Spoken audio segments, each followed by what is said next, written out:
Juste avant que la vidéo ne commence, et si jamais tu as envie de me soutenir, je t'invite à venir sur mon Utip. Tu peux regarder une petite vidéo de 5 secondes, ça me rapporte un peu de sous, ou directement me faire un don. Les dons serviront pour m'acheter du matos, pour faire des vidéos en facecam, etc. Rejoins-moi aussi sur mon Instagram, je poste un autre type de contenu. Sur ce, je t'embête pas plus, je te laisse avec la vidéo. Bonne vidéo. La moindre des choses que l'on peut dire, c'est qu'il est vraiment splendide. Cette citation du juge des enfers, Minos du Griffon, résume exactement ce que beaucoup pensent de Alba-Fica. Un chevalier d'or pour qui la beauté n'avait pour égal que sa dévotion envers la déesse Athéna. Alba-Fica est le chevalier d'or des poissons dans The Lost Canvas. Prédécesseur de Aphrodite et Amor dans cette série, et alter ego de Cardinal, il est le seul chevalier des poissons connu à ce jour avec son maître Lugonis à avoir toujours été fidèle à Athéna. L'histoire de Alba-Fica est vraiment unique parmi celles des 12 chevaliers d'or. La vie de celui-ci, telle que nous la connaissons, commence au fin fond du sanctuaire dans un champ de roses empoisonnées. Bébé, il fut trouvé par celui qui deviendra à la fois son maître, son ami et quelque part son père, Lugonis des poissons. Lugonis est le chevalier d'or des poissons ayant précédé Alba-Fica. Et comme la plupart des chevaliers des poissons, il est en quelque sorte le gardien des roses empoisonnées se trouvant entre la chambre du peuple et la maison des poissons. Et comme la plupart des chevaliers d'or des poissons, il épousa le destin de sa constellation, le vouant à une vie de solitude.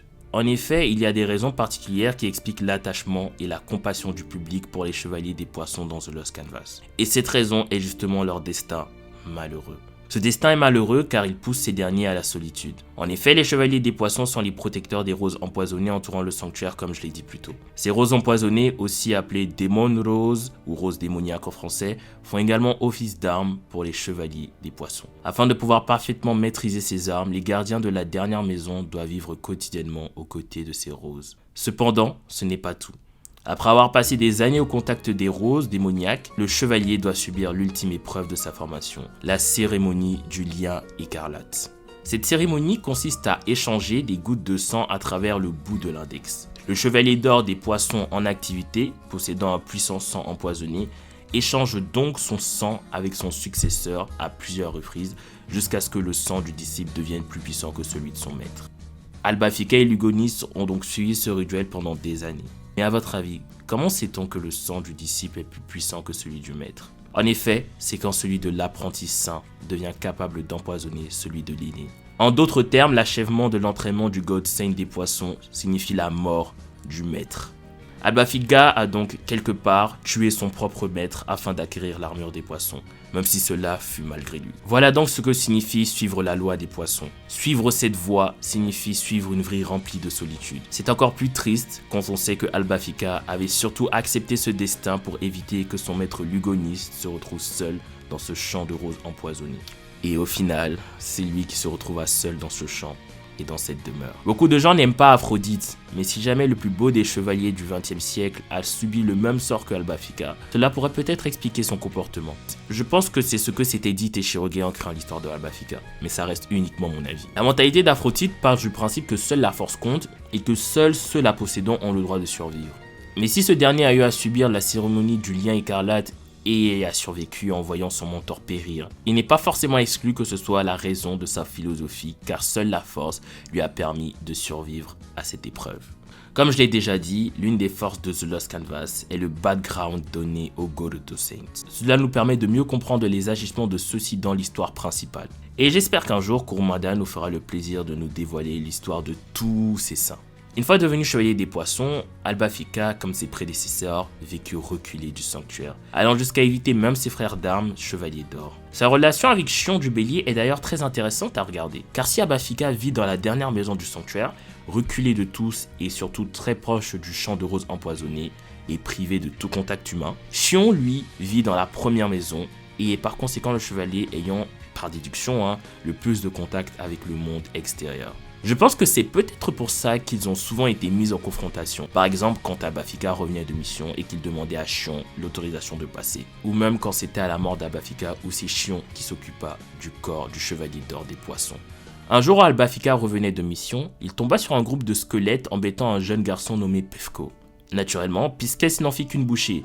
Pefko, voulant remercier son sauveur, s'approcha, mais fut repoussé par le chevalier d'or. Ce genre de scène arrive régulièrement avec Alba-Fica, ce qui lui donne un air condescendant. alors que ce n'est pas ce qu'il veut laisser paraître. Il alla donc faire son rapport au Grand Pop, et Sage décida donc de lui donner une nouvelle mission à accomplir. Le Grand Pop lui ordonnera de se rendre sur l'île des Docteurs afin de comprendre ce qu'il s'y passe.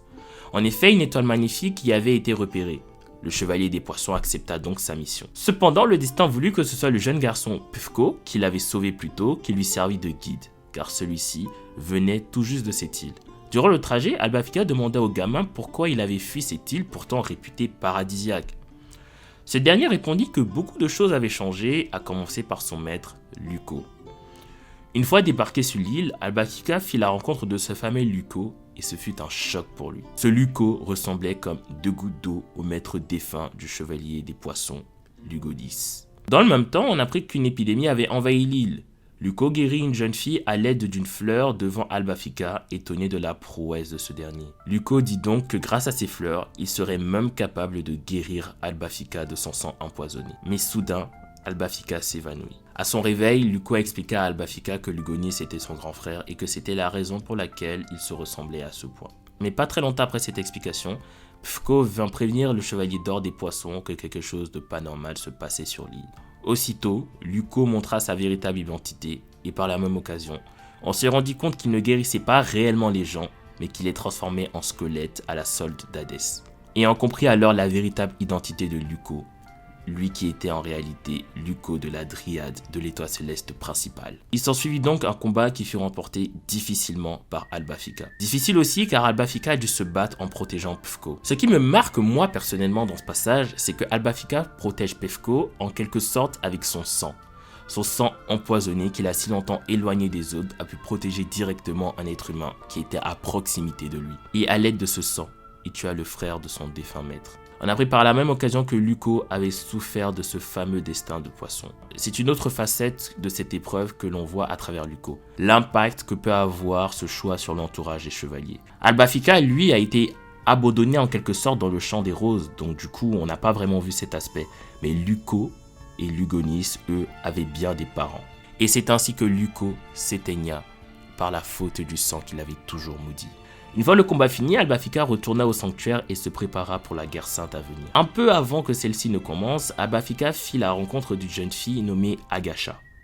Mais celle-ci se retrouva prise dans une forte averse et elle croisa Albafika sur le chemin. Le chevalier d'or lui fit cadeau de sa cape afin de la protéger de l'averse et de la pluie. Mais comme avec la plupart des gens, il resta très froid et s'en éloigna de peur que son sang empoisonné ne l'atteigne. Vint donc le jour de la guerre sainte. Lors d'une offensive des spectres d'Hadès menée par Minos du Griffon, Albafika se décida pour aller au front. Le chevalier des poissons affronta le juge des enfers, affrontement qui fut très compliqué pour celui qui est considéré comme le plus beau des 88 chevaliers d'Athéna.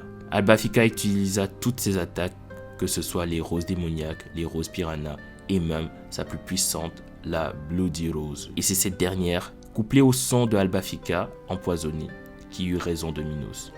Au moment de s'éteindre, il put contempler les roses démoniaques auprès desquelles il a vécu toute sa vie. Et pour la première fois, il vit en ces fleurs qui n'apportaient que la mort une certaine beauté. Et il put voir cette fameuse beauté, car celles-ci étaient dépourvues de leur poison à ce moment-là.